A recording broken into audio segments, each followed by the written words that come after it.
This is an exhibition which was researched, developed and set up by Qatar Museums. The exhibition was originally done for the Olympic Games in 2024. So this exhibition was set up in Paris last year for the Olympic Games. And then we brought it here. It's not an exhibition which is driven by objects. This is an exhibition which is driven, the narrative is driven through videos. So we have a series of 40 videos, and the 40 videos, they express specific parts of esports.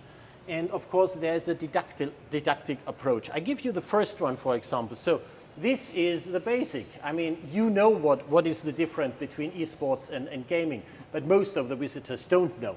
So, and they are very shortcut videos. There's only 1 minute, boom, and it gives you the information. It's like a walking series, the whole exhibition. And we are working very much with broadcasting technology, much more than with standard museum technology here. We start first with the explanation, what is esports? And as you probably very much know, is what is esports is a question which is highly discussed in the International Olympic Committee, because they are getting part of it. And therefore, they organized already the Olympic Esports Week in Singapore. This was in 2023. And they highly discussed what it means to be esports. Because only to give you the framework, the ESL, so the Electronic Sport League, was bought by Saudi Arabia. And Saudi Arabia is investing a lot in order to organize those games. And in the same time, there's a cooperation between the ESL and Saudi Arabia and the IOC. So we will see what will be the future. But we are discussing this as well, okay? I wanted to show you something which is also typical in this exhibition. We have some shortcut videos, and we produced our own videos. So those avatars which you see here, we developed the avatars, and whatever didactic approach, like esports, Olympic sports, like Olympic values, they discuss it. So we produced the majority of the video material here, okay? In between this exhibition, we always have some touch screens where you can always test your ability if you learn something, okay? So this is the first chapter. We have four chapters in this exhibition. This is the first one. The second chapter is about the history of esports. When would you think that esports start? With pinball? Yes, we start with pinball. Why? Because the esports is a competitive sport, so one is competing against the other, and you need rules, like in sports as well, right? The pinball, this is the last version of a pinball which was not electrified. When the electrified pinball started, you can compare. So you play and you get a score. I play and I get a score. And this I regard as the start of esports, okay? Those are some very important protagonists here. You might know some of them. I guess you know Sunstein, Johan, you know, Lowtail. You might also know Maple, Grubby. So those you will say is the creme de la creme of esports, and only for you to know, this guy is earning more than Cristiano Ronaldo. So there is a lot of potential in the games as well.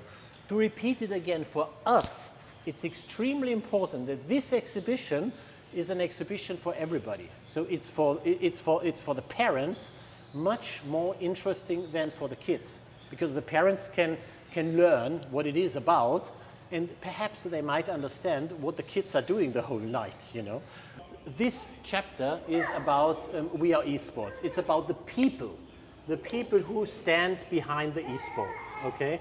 And first of all, we start with a very important video, which is a video from a professor from Nottingham. He is a professor for behavioral addiction. So this is something for the mothers and for the fathers quite important to know. So how my son is performing, right? So we think it's the shadowy side of gaming and esports, and we should say something about this. This is all around the system of esports. Number one is we speak about the tags. So the phenomenon that each one is using tags and nobody's using his own name. So the choice of tags is super important. Here, this was a guy who was addicted to his tag. His tag was Gideon. He told me a story. He was walking in the street, yeah?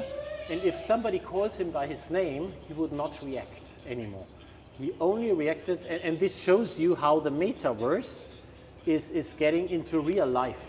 Another phenomenon around VR esports, I mean, this is all about skins.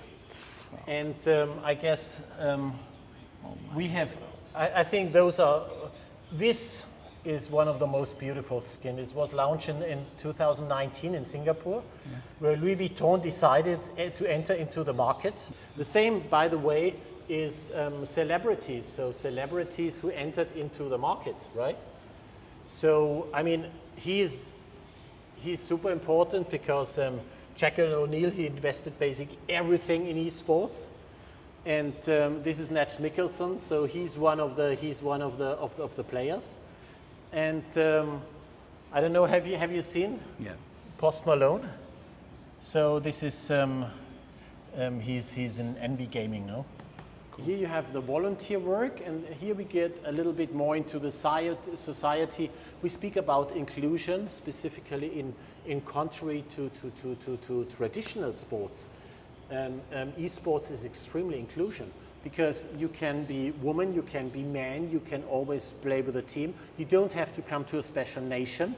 So the teams, they're all completely merged.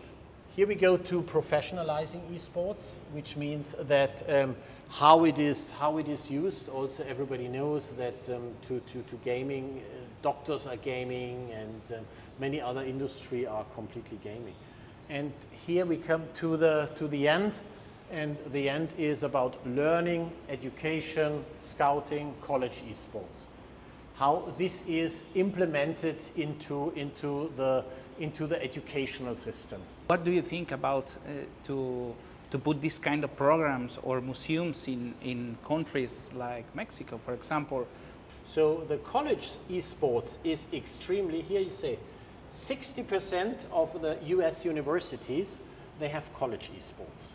And this is an excellent way in order to train. Not to train players, but to train characters. Because esports means you're usually playing in a group. It's all about strategy. It's all about cooperation. And I think it's an excellent chance to integrate it not only in universities, but also in schools. Seeing this exhibition, I can assume that this country knows the importance of this niche. So that's why they make this? No, I think we also want to educate the people here about this, definitively. The reason why we set it up is because the first time when I got to know that it will become Olympic, and the Olympic and the International Olympic Committee will liaise to the esports world, for me it was clear that we have to inform the people, because we are an Olympic and sports museum. So our remit is the Olympics. And this is how we developed it. But we recognized when we had this exhibition in Paris that there is a huge interest. So I think it's a method to bring this. It's let's say to bridge the generation conflict, you know, because it's always the generation conflict, right? The older against the young. And when I started with this project, I had no idea. I'm a traditional sports historian, you know, you can ask me everything about sports, but not about this. And I learned so many things, it opened so much my eye. I'm much closer to this Gen Z generation now. For me it was a beautiful way, and therefore I hope that everybody try to go the same way as well, because it helps us to understand each other, you know.